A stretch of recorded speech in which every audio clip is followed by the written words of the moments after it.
All right, Tuesday with Thompson. The PT's in the house. I think the PT is either en route to Flyers Blue Jackets or already in the building. Peter? Already in the building. I'm at the Cadillac Grill. Larry is slinging some beverages in our general direction, and we'd be in our club box, but we're not allowed to go there until 5:30. Wow. You get access to the Cadillac Grill at 5, so we hustled right up there to get our first beverage. So 20 minutes of and PT's already got a couple beverages. I have a beverage in front of me, and this interview is putting a cramp on my invite. Wow. It's a school night. I'm not going to have multitudes. Let's put it that way. Yeah, you can't drink all day if you don't start early, PT. 2 beers, $18.75. I don't think I'll be going too strong tonight. Yeah, well, my Saturday, I lost track somewhere, I don't know, between the 4th establishment I landed at. Now, wasn't Saturday when we were supposed to connect, but I knew that we wouldn't, but I said we would try? Yeah, I mean, once you said that you had stuff happening, I knew you weren't coming. Well, we were at Angelo's Fairmount, of course. You got to go to the nicest Italian place you can go to for the out-of-towners, and I hadn't been there on a Saturday in a long time. Well, there was I found out the hard way, too. We were in Atlantic City by the convention center at an establishment.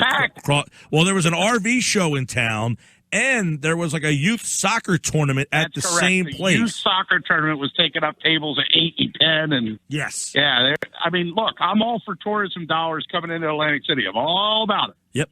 Except for when it makes me wait, an hour and a half to get a table. Well, I'll tell you, we went to Wingcraft, which is a very good spot, but a lot of times, especially at 1 o'clock in the afternoon, you can get a table pretty freely or a seat at the bar. There's many times I've sat at the bar, and we're the only 2 people there at that time of the day.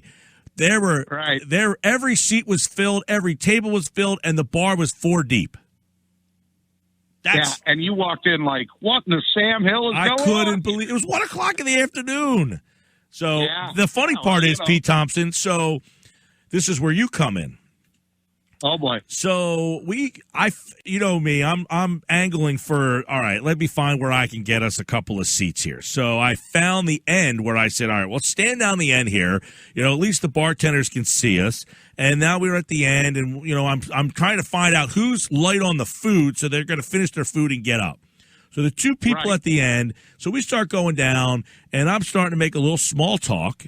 And we're going back and forth. The guy was a very nice guy. His wife was super nice. Which is not in your DNA. I mean, you're not usually going to volunteer the small talk, but you had an end to your means. I get it. Well, I could tell the guy was an out-of-towner, so he wouldn't be asking me all sports questions if he knew that he was perfect. You know what I'm saying? So at that point, I don't care. So I'm talking to the guy, him and his lovely wife, very nice people. Well, turns out the guy's name is Pete Thompson, and his wife's name is Susan. Wow. That's a double. That's great. Yeah, and so I'm talking to this Pete Thompson for a while, and that's when I elected to text you. I said, well, my friend's name's Pete Thompson, so he gave me his business card. I took a picture of the business card, and I sent it to you. Would you know? You did. Would you know that this gentleman plays in the LPGA Pro-Am every year? Is that right? That is accurate, Pete Thompson. So this year we're going to try to get Pete Thompson and Pete Thompson to play together.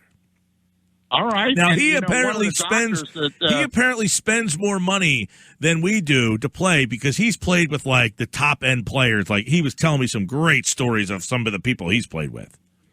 Oh yeah, no. Everybody spends more money than we do, but we're glad to be there and glad to be a part of spreading the word about the tournament. There's a third Pete Thompson as well. So if you get me and you get him, there's a doctor. He's a trauma surgeon in Atlanticare. And, of course, Atlanticare is a major sponsor of the LPGA tournament every year. So I met that guy, and I broke my arm. And he came in. Remember I showed you that picture? Yeah. He had Peter Thompson on his scrubs. The guy who fixed your broken arm was Peter Thompson?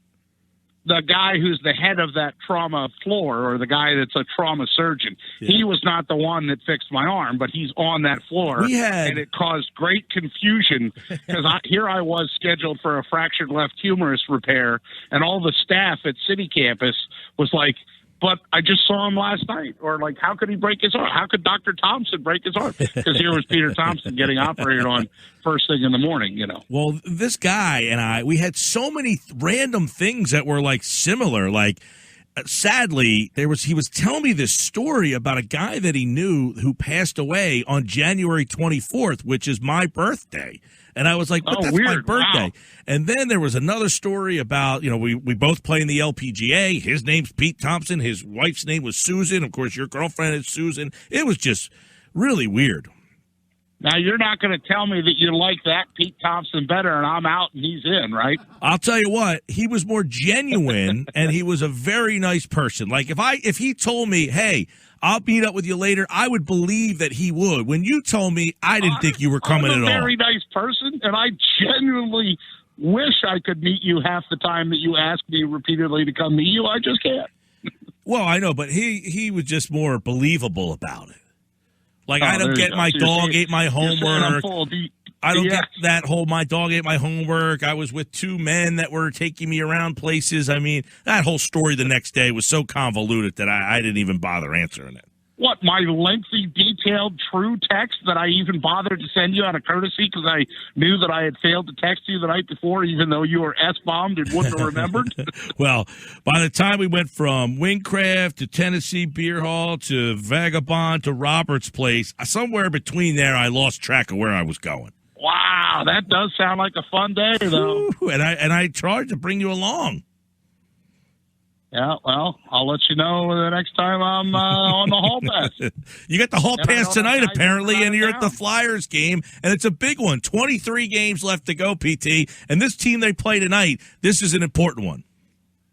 It's a huge home-and-home series. They got Columbus here tonight, and then they finish up their regular season series with Columbus on Thursday night, and it's all set up, Mike Gill, for it to be a good Flyers home game. Columbus is missing a bunch of people, including Seth Jones. They're missing a bunch of key players. I mean, so, here I am hyping up the fact that Voracek is showing up lately. The Flyers did all right in Florida. I mean, did they beat Tampa? No. But did they embarrass themselves? No. And they won in Florida.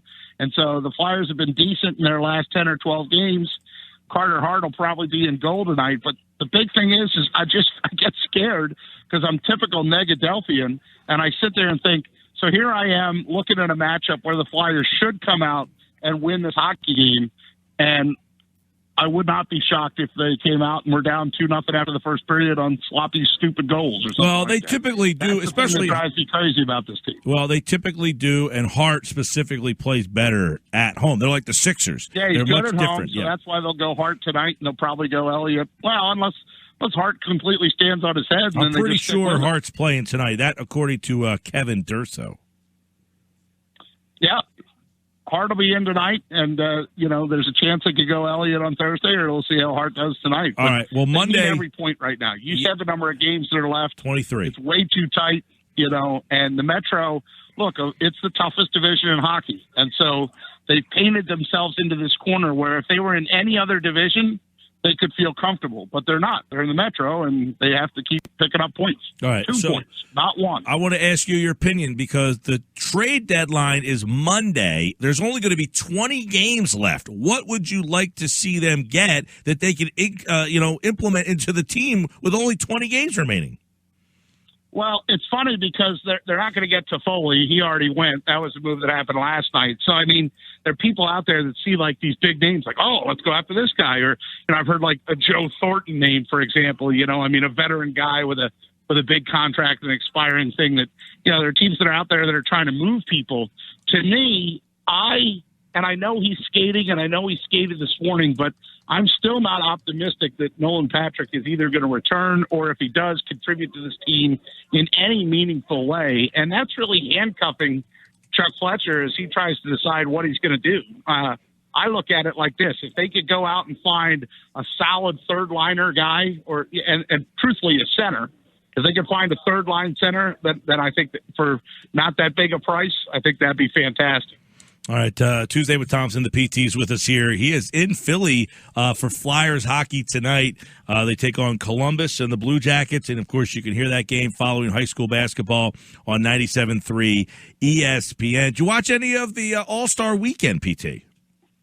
I did. I didn't watch a ton, but it's funny.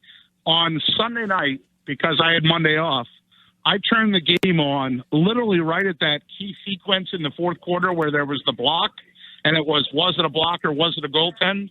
And I watched from that point to the end and felt very satisfied. Well, I asked that question that was totally worth my time. I asked that because yesterday Schweimer and Josh were filling in for me, and Schweimer, the ultimate get off my lawn guy, he was a fan of the All-Star Game yesterday, and I was shocked, and I figured, well, if Schweim liked it, then the PT probably liked it too. Well, how could you not like guys actually playing defense to the point that the referees were like, oh, my God, I might have to call a foul here, or I might have to call a technical foul here. You could tell that they were actually playing basketball and there was passion and they cared about the outcome. And sure, it's just money for charity, but the way they changed the rules and the way they gave them the target score to go for, I thought that all worked. And, I'd love to see other leagues try to maybe adopt something like that. I don't know exactly what tweaks I would suggest. One of the things I talked about on Saturday too was like, which sport of the four major sports does their all-star game closest represent a regular season game? And you'd have to say baseball, right? Yes, baseball, because, the game is still the same. There's no lack of defense. You don't not try to play defense. Just the way, the pitchers still have to throw. They still throw their very, very best. There's nothing that's really different about the game other than the fact that you typically won't make so many lineup changes. True. And so if you put hockey in the mix, hockey did try to change up their all-star game instead of just going east versus west, because now with, and it's not interleague play, but cross-conference play where you see every team, that east versus west, like it used to be, you didn't see those teams. So it was great to see a guy come over from the west or to watch them and see how they matched up. That doesn't mean anything anymore. And now hockey almost overthought it and went to a situation where they have like these three little mini games. And you know what the key is in the hockey all-star game that's missing? Defense. If you're a goalie, you have nightmares after you, hey, great, I got named to the all-star game. Oh, God, do I really have to go? It's the duck in the shooting gallery. Pa-ting, pa-ting, pa-ting, pa-ting. All right, PT, I want to flip over to the Phillies. Spring training. Today, Joe Girardi announced the first four pitchers in spring training will be Nick Pivetta, Aaron Nola will get the ball on Sunday, Vince Velasquez Monday, and that's what you're going to get. You're going to get Pivetta, Nola, Velasquez. He did not announce any other pitching plans past that. Now, we presume that it's going to be Nola, Wheeler, Arrieta, and then after that, it seems to be wide open. So, does that pitching rotation excite you for this season? You're assuming also a healthier than Arrieta than what you had last year. If Arrieta can regain some of the form that he had when he's healthy. Look, I've never questioned Jake Arrieta's desire. I just question his physical ability. Like, does he have enough left in the tank to go be Jake Arrieta? I think mentally the guy is a beast. There's a reason that when he was in Chicago, he was so successful. Can he get back to that form? And if you get a 1, 2, and 3, like, that's the other thing. Wheeler comes in so highly touted, and, plus I wish he'd stop trying to exchange words with the former, his former Mets employees and players and stuff. Dude, just focus on the Phillies, man. Stop leaving quotes out there to go, he said, she said, back and forth. You got your big contract. He said that, though. He said that we need to stop doing it.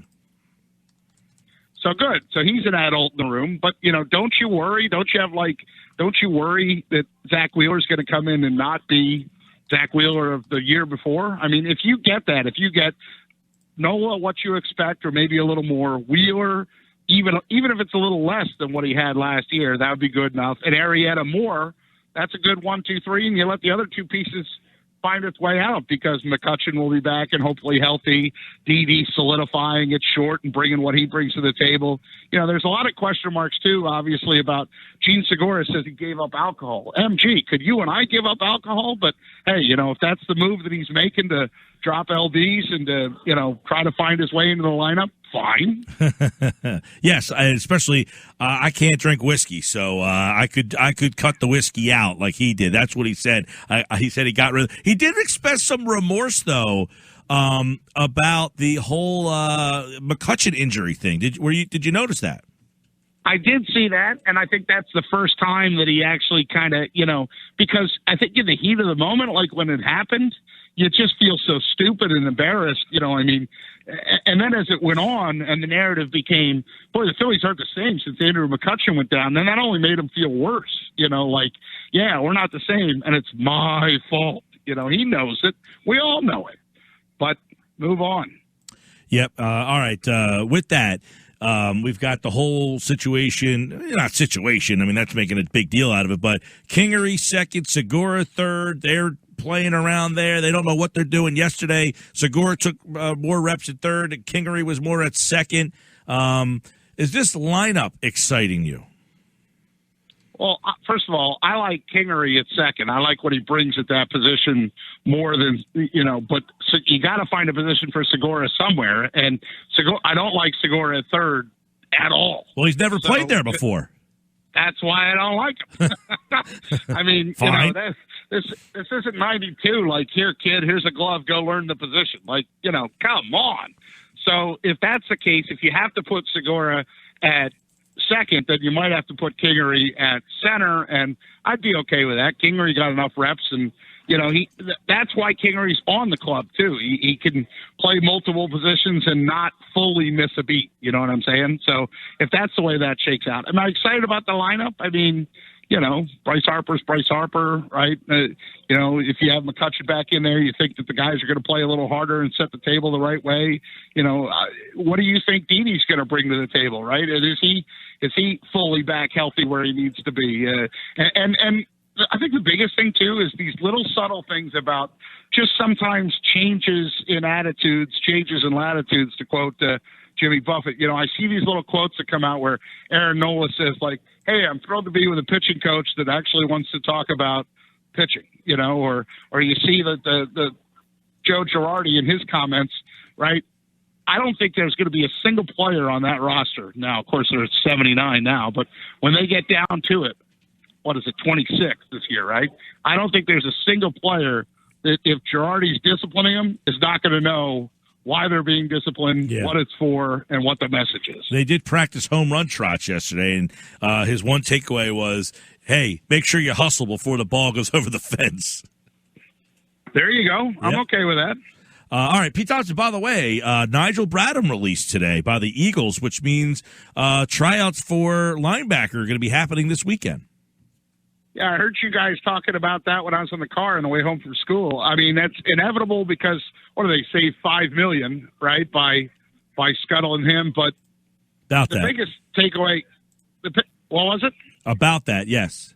About that, yeah. I thought the biggest takeaway from that was the fact that the linebacker that we know, the Mike Singletaries, the Jeremiah Trotters, that run stuffer doesn't exist in the NFL anymore. And if they do, they're a freak that happens to be around but won't be around for long. I mean, and, I'm trying to remember which side you guys fell. I think Mosher wanted them to draft the linebacker higher, and you weren't buying that bait because you knew that, hey, it's the Eagles, and they've always undervalued the position. Well, it wasn't that the same thing that they always do. Yeah, it wasn't a matter of one. It was a matter of what we, anticipated them doing. And I said, I can't see them drafting a linebacker in the second or third round. This is the Eagles, for God's sakes. And when was the last time that, Michael Kendricks, I think they drafted in by the way, he's a free agent. But I think that's the last time they took a linebacker was Kendricks in the second round, which was Chip Kelly, going back that far. Yeah, there's certainly no reason to take one high, in my opinion. I mean, but you made a good point too. Like, everybody's screaming receiver, receiver, receiver.